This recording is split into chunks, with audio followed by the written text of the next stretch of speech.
Now that we have our high res over here, we can change stuff about the high res before it even gets here.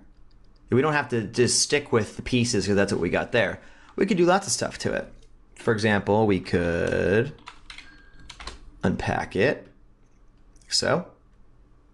And then let's say we want to bring that color back from before. Remember way back in the first part of this lesson, we had made like that kind of topology, brown and such.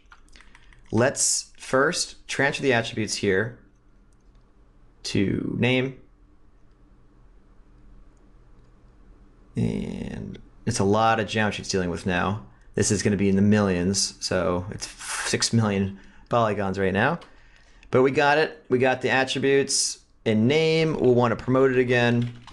Because again, we're going to have to repack this later, and the assemble wants the attribute to be at the primitive level, which is fine, I guess. And there we go. So that's ready. And now let's make another object merge here. And this one's going to say get textured terrain. Something like that. And that's going to be from up here too. So that was basically surface. So here was the textured terrain before we really did anything way back in the day. And here is all of our stuff now. So what we're going to do is we're essentially going to, not only are we going to transfer that to just the top, we're also going to have it kind of bleed down through the rest of this geometry here. And let me show you what I mean. Let's do a for each loop, our old friend. Never get tired of doing for each loops, especially now that they're faster and easier to use than they used to be. And there we go. Same thing. It's just going to chew through these super quick. We just want to isolate one again. Let's choose one towards the top. I'm just going to say single pass. Looks like no, that's not one on the top. Let's see. Let's just try. I want to get one from the middle, maybe. Well, you know what? We can just do it the easy way and just say, let's just choose one. Go back to here, select with this mode on. Remember, go to name. Now I can just fly in here in primitive mode and say, let's get this one.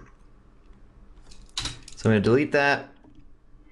And by deleting it, we'll get a blast node that we can then just say, basically delete everybody else. So we're just going to work on this one for now. So we'll come down here. We'll just turn single pass off because we're going to be using that one either way. So, okay. So we're in a loop. Pretend we're going to run over every piece. We have the color here. We have the piece that corresponds to that. What we can do pretty easily is do array and say, look straight up and try to hit this thing. So right now it's going crazy because it's trying to shoot each point in the direction of its normal. And as you can imagine, the normals are all over the place. It's a particularly weird normal there. So instead, let's say we know which way you want to go. Just look up like that. Cool. So it flattened itself against the top there. And like before when you used array, we don't actually need to do that. We just needed to do, two things. We need to store the distance again, but also this time, we're going to want it to import attributes from hits. What attribute do I want? I want the color. That's the main one that I want. Now, it looks pretty good, and I'm going to put a null after this. Or we can just turn this off, I guess. No, I'll put a null here. This is what we end up with.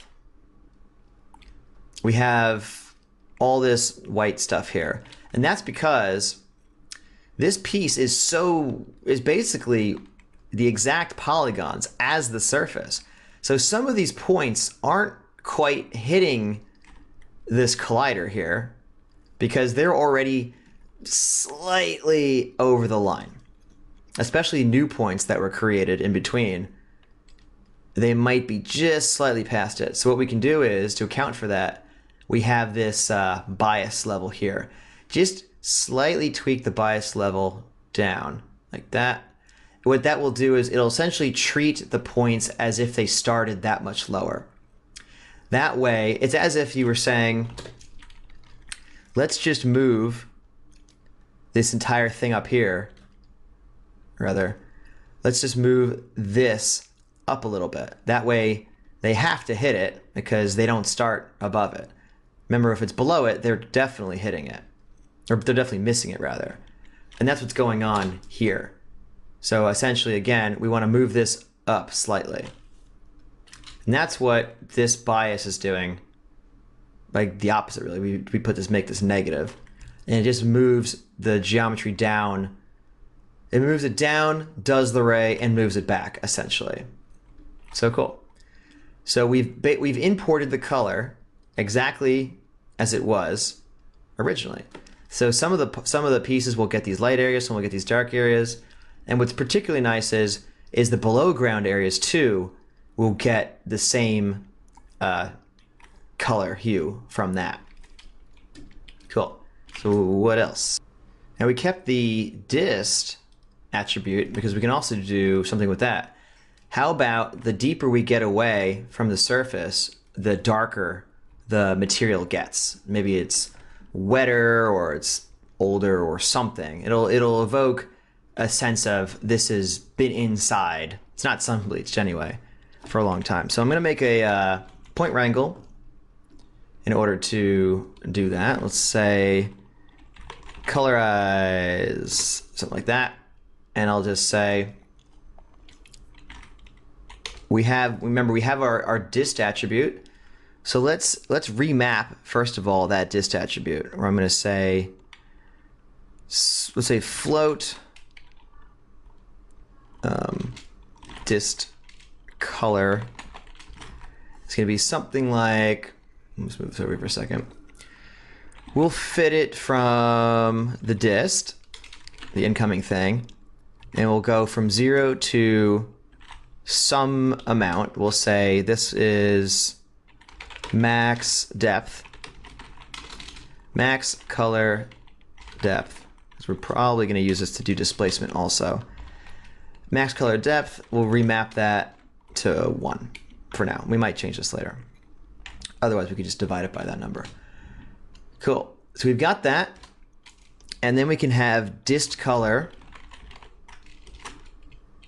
then use a color ramp, or more like a spline ramp. So we'll do channel ramp, and we'll call it color ramp. And we'll use dist color as an input. So whatever we just remapped from 0 to 1 up there will then go into a ramp which expects a 0 to 1 input. And then coming out, we'll have dist color again.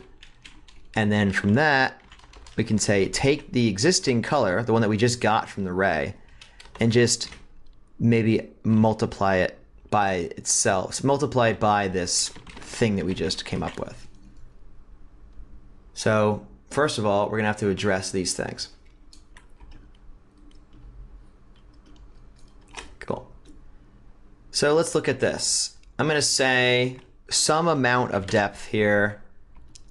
And right now, the distance away from the surface, so it's going to be 0 when it's next to the surface. So right now we have this flipped. We want this to stay up top here and get darker as it goes down. Oh, I can't grab that one. I don't know exactly where to put this. We can start at something like this. We probably never want to be pitch black either. It will probably come down to like something like this.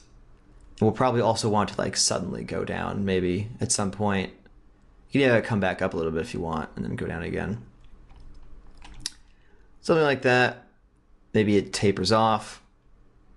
I don't know. We'll probably need more pieces than just the one in order to see that. But something like that, where you can see how we are affecting what this looks like.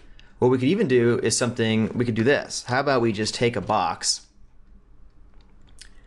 and we put it around everything. We'll put it around the whole kit and caboodle here.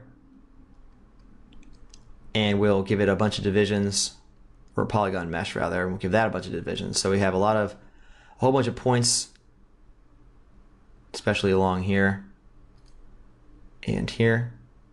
Oops. Great.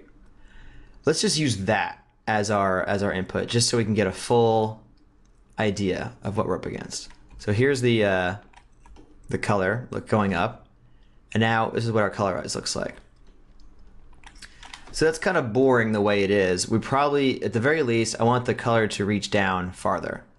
So maybe something like 10 or something like that. Maybe this is a little too sudden the way it comes off. Maybe something more like that. So it gets darker towards the bottom, never to pitch black, but maybe it stays relatively light for not as long. That might give a really good sense of the ground cracking open, because we would expect the very crust maybe to be the brightest part, but soon after that it comes down, and then it kind of just tapers off to the end. Cool. So obviously we don't want to do it on a box. We don't even really want to do it on this blast. So let's put it back to here, and let's turn the blast off. Blast off. We don't need this anymore. So let's run it. Let's assemble afterwards. We already have a name, so we don't need to do that. And let's see what that looks like. All right, that's all done. So we still have our original 21,000 pieces. I see lots of little white flecks on here, which I can only assume means that our bias wasn't low enough. The sky's the limit on how low this goes. It doesn't really matter in this case. So I'm just gonna put it down quite a bit, let it run again, and then see what we get. Awesome, and it's gone. So we're back here. Let's do let's go into the camera. Let's take a look. We have our whole original texture back on top, or even if you use an image, this would work the same way. I'm curious to see what the inside looks like now in terms of it getting darker. So let's take a look here. And there is exploded. And it's pretty cool. Again, we see how it starts light on top and it gets darker down here. It's a good look. It makes it feel much more tangible. Great. So let's bring that back down to there. We should think about saving this, actually. Let's go back into our manual mode and grab yet another one of these file caches. What we really want is we want to have a final high-res file cache, once again, for sending to the render farm and whatnot. That way it's just file cache, final pieces on the left here. This is a strict one. It's just saving, the one frame. We save it. So we just need to send, to just a couple of nodes to the farm, which is going to be this. Just if that gets updated to these positions stored in this file, and it just does this every frame before rendering. Super easy. So let's see what that looks like. Make sure it all still works. No reason that it shouldn't, but might as well double check. It's all there. Let's just skip to any frame and see. So good. So it's all breaking apart as we hoped.